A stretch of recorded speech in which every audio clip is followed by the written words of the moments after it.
Morning. Welcome to Lesson 254 in A Course in Miracles.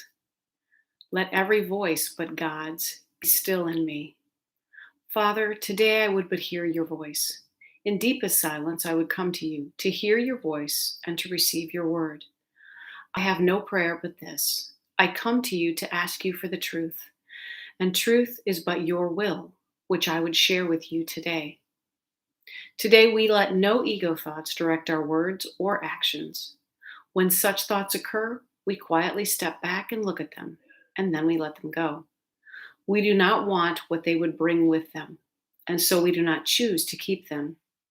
They are silent now.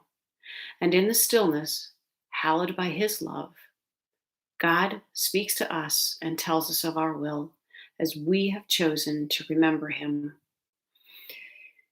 Taking a moment to step back, to quiet the mind, to turn the volume of the ego down and off, we allow ourselves the opportunity to hear the voice of God.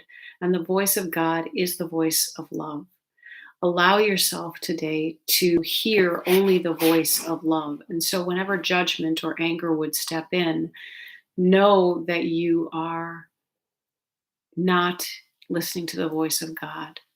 And just give yourself the opportunity to pause and redirect yourself. This doesn't have to be a punishment. You don't have to judge yourself about being bad for judging something. Just simply say, okay, I've got it. Take a deep breath and ask to hear the truth, and then listen. It will come. Let's see what Tina Spalding's channelings tell us today.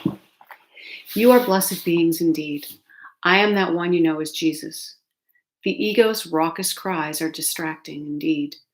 As you go further and further into these lessons, you will feel the difference between guidance and the loud and angry voice of the ego.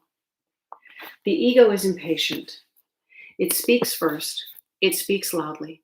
But as soon as you focus your mind, do your forgiveness practice, stop indulging in hateful fantasies, stop feeding the angry energy of the ego mind, and encourage and feed the energy of love and forgiveness instead, the voices shift and change.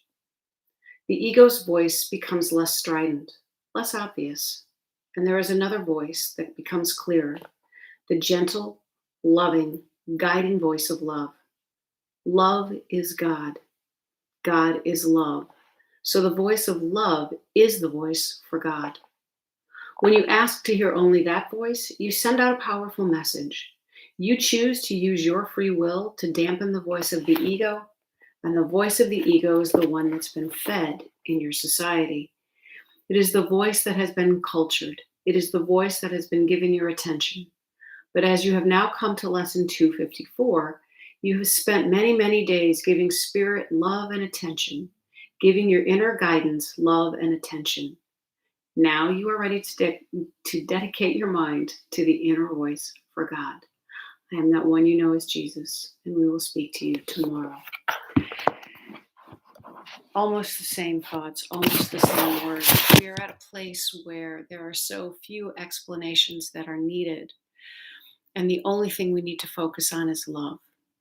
And so I encourage you once again to allow yourself to be aware of anything that does not resonate as love, to realize that that is simply the ego's voice screaming in your head, and that you have permission, you have the authority, you have the power to choose otherwise, to choose love. And that will change the way that you experience your entire life. Have a wonderful day, and we'll talk again tomorrow. Bye.